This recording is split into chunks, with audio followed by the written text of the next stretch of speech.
Imagine you are the very hardworking, very well paid, but very hardworking people at OpenAI. You've just come back from your Thanksgiving break, and over that break, your family has been just, proudly patting you on the back as you're introduced to cousins and, and neighbors and so forth as, the kid who works on ChatGPT, like, wow, ChatGPT, right?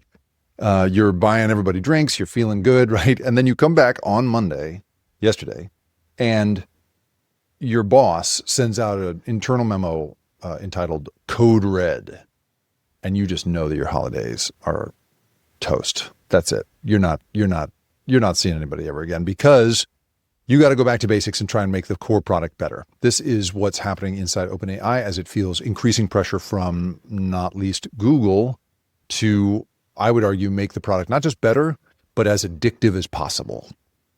And we're going to talk about how that's going to affect you today, Tuesday, December 2nd, in our look into OpenAI, its Code Red, and what that means for the future of that industry.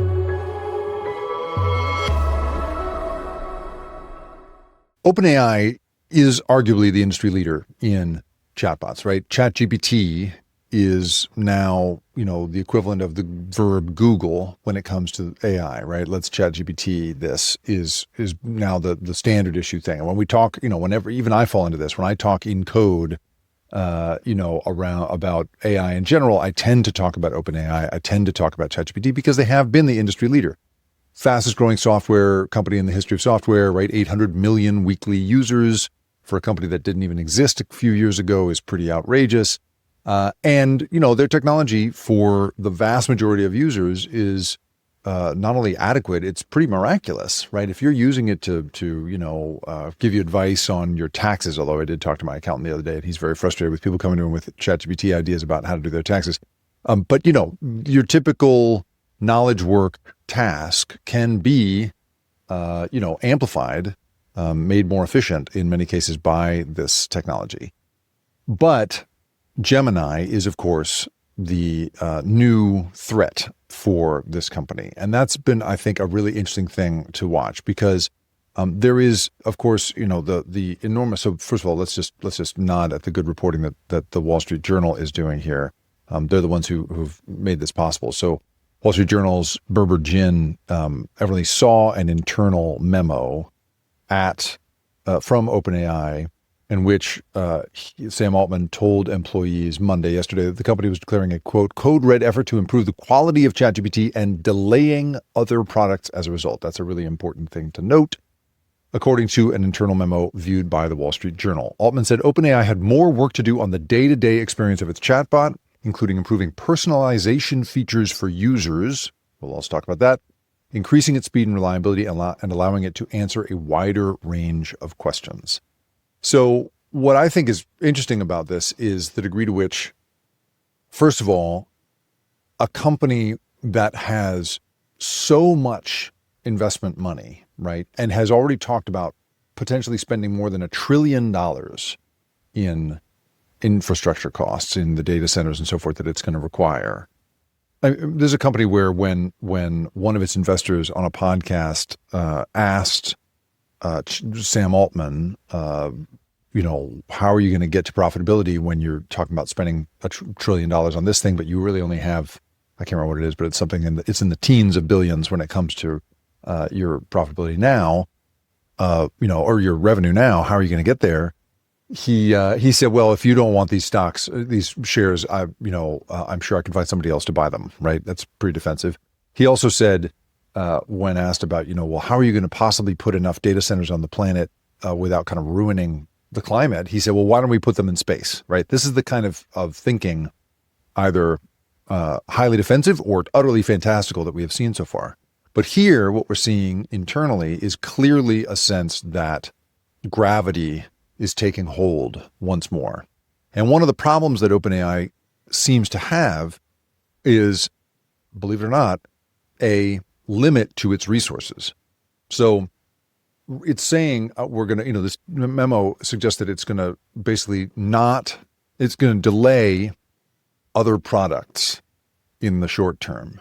And that is a really big deal, considering that, according to new reporting, there's been code showing up in the ChatGPT code base that shows space being made for advertising, right? Showing that the beginnings of an infrastructure plan for advertising has been coming. And that has, of course, been the way that Google has made the incredible profit that it makes. Its profits are almost entirely centered in that. They have other, profits as well from things like cloud computing, and they have a handful of other products. But for the most part, Google is an advertising-based company.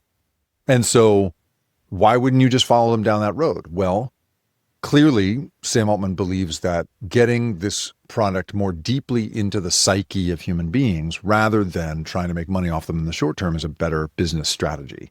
And that's a time-honored thing. Mark Zuckerberg was famously hostile to advertising. He wanted the product to be better and better and better and more compelling before he was willing to think about that. Of course, now Facebook is an entirely advertising revenue-based business, but right, it had to do with this belief that you needed to work this thing into people's lives. There's a thing at Google called the toothbrush rule, which I've mentioned here many times, in which you, as a product, if you're trying to get a new product off the ground, you would, in theory, need to satisfy the toothbrush rule, which means that that a user is going to take the product that you're coming up with and want to use it at least 3 times a day as part of a daily habit. And so this is clearly what Sam Altman has been raised to believe as well, is that we need to make a product that people cannot help but use. And this emphasis on the personalization features, right, the ability to make this thing personalized, is a huge part of that. I've been talking a lot here about AI distortion and AI psychosis, the ways in which our brains are simply taken in by this product, made to feel that there's a sort of magical connection between us and it. Well, that magical connection is clearly something they really are trying to focus on as a business. They want this company, they want this product to make you feel that it is connected to you in this really fundamental way. And so there's something, there's a strategic move being made here. Meanwhile, Google, right, is also making this company feel a deep threat because its user base has been climbing. The user base of Gemini, the Google version of an LLM like ChatGPT, has been climbing since the August release of this image generator it has called Nano Banana. And Google says that monthly active users have grown to 650 million in October from 450 million in July. Now, that's not 800 million weekly users like ChatGPT has, but still, it's big. Plus, you have people like Salesforce CEO Mark Benioff saying, this is the coolest of the LLMs on the market. The new Gemini is the best. It has passed a bunch of benchmarks. It surpassed OpenAI, in fact, on these benchmarks, industry benchmark tests. And Google's, stock has soared since then. Now, I would just point out that it's ironic to me that the user base is climbing since the August release of Nano Banana, this image generator, considering I don't know how one sort of says oh, this image generator is just sort of bringing good to the world. I spent a chunk of the weekend, and I know that an expert that I speak to a lot, Hani Farid at UC Berkeley, he had to deal all weekend with, and I believe a big chunk of last week, dealing with various requests from reporters to tell them whether or not a photo of President Trump filleting Bill Clinton was real, because that was something that was supposedly intimated in the Epstein files, and he had to tell them, no. In fact, we believe this is a Google Gemini created image. And on the one hand, I of course, it's the United States, we have big First Amendment protections. These companies are not liable for this kind of thing. I would just point out that however you feel about Bill Clinton or Donald Trump, right? It is tough to be in a world in which reporters have to go double check whether something like that is real or not. And it just makes you wonder, what is the point exactly again of these image generators? What's the deal there? I would also just point out, in China, if you do that, the CEO of the company that makes that possible goes to prison. Now, I don't necessarily want that, but I'm just saying, the way that we do it here in the United States is not the only way that one could conceivably do this. So this, big thing, this big shift that OpenAI is talking about, what else does it push aside? Well, it pushes aside not only just advertising, but according to this memo, it also pushes aside AI agents for health and shopping, both of which have been really heavily touted in the past. and a personal assistant that they were calling Pulse. And that, all of that, the fact that there's going to be these temporary team transfers from teams that have been working on that stuff over to just get back to the core product, that is really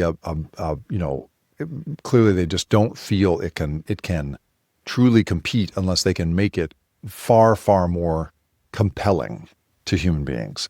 And, I just don't think your average person cares about the industry benchmark tests. I think, there are coders and so forth who rely on this stuff for, some pretty mission critical things and really care whether it has bugs and, are interested in it for all kinds of reasons. But the vast majority of these users, I think it is this personalization thing. Nick Turley, the head of ChatGPT at OpenAI, posted on X on Monday evening, said that the company was now focused on growing its chatbot while also making it feel, quote, even more intuitive and personal. That is really the thing. These companies are going to try and make this stuff not just sort of practically useful, not just about the industry benchmarks, which only the high priesthood of this industry really care about, but for everyday people, it's the toothbrush rule. It is the deep personal connection. I would argue a kind of AI distortion field that these companies are trying to generate around their products to make us believe that there is a real connection between us and the sort of, the digital psyche inside these things. And clearly that is, in Altman's opinion, the path to profitability over advertising. The Rip Current is produced and created by me, Jacob Ward. And if you liked this show and you want more content like this, go to theripcurrent.com, where I publish a weekly newsletter that covers these same sorts of stories of the big invisible forces that have us all in their grip. And if you want to really do me a favor, if you could go to where you have listened to this or watched it and like it, share it, or even better, review it. Holy cow, is that helpful? It's the best possible way for me to find a new audience. I really appreciate you being here. Thanks for listening.